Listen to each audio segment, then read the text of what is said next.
ATS દ્વારા ઝડપાયેલા આતંકીઓ અહેમદ અને અબુ અંગે વધુ ખુલાસા થયા। બંને આતંકીઓ વડોદરાના સયાજીગંજ વિસ્તારમાં આવેલી એક હોટલના સર્વન્ટ ક્વાર્ટરમાં રોકાયા હતા। તપાસમાં સામે આવ્યું છે કે હોટલના સ્ટાફ સાથે તેમની સારી ઓળખાણ હતી, જ્યારે હોટેલ માલિક અમાર સાજીએ તેમને ઓળખવાનો ઇનકાર કર્યો। આ દરમિયાન કાશ્મીરથી એક શખ્સ આતંકીઓને મળવા વડોદરા આવ્યો હતો। રેલવે સ્ટેશન વિસ્તારમાં મહત્વની મીટિંગ પણ કરી હતી। આ બેઠક જૈશ એ મોહમ્મદના નેટવર્કને વધારવાનું હોવાનું બહાર આવ્યું છે।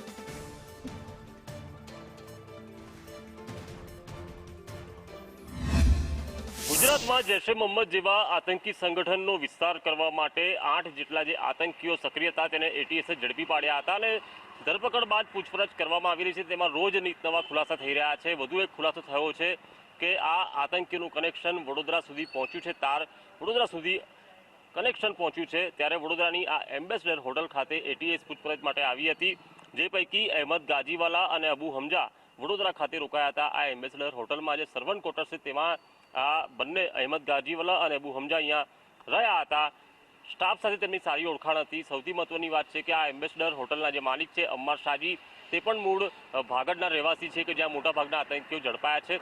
જોકે તેમની વચ્ચે કનેક્શન છે કે કેમ તેની હાલ અહીંયા પૂછપરછ ચાલી રહી છે। જોકે જે હોટલના માલિકનું કહેવું છે કે તેઓ આ આતંકીઓ પૈકી કોઈને પણ ઓળખતા નથી। તેઓ ફક્ત અહીંયા સ્ટાફમાં એકબીજાને ગામના હોવાથી ઓળખતા હોવાથી રોકાયા હતા। તેમની પણ પૂછપરછ એટીએસે કરી હતી।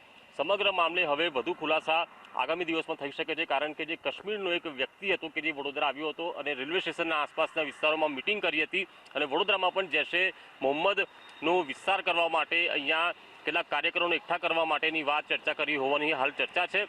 ત્યારે એટીએસ વધુ ખુલાસા કરી શકે છે આગામી દિવસમાં અને વડોદરાથી પણ કદાચ કેટલાક લોકોની ધરપકડ થાય તેવી આશંકા અહીંયા જોવા મળી રહી છે। ત્યારે વડોદરાની એમ્બેસેડર હોટલમાં જે આ બે આતંકી રોકાયા હતા તે મામલે ઘટસ્ફોટ થયો છે અને વડોદરામાં ફરી એકવાર ચકચાર મચી છે।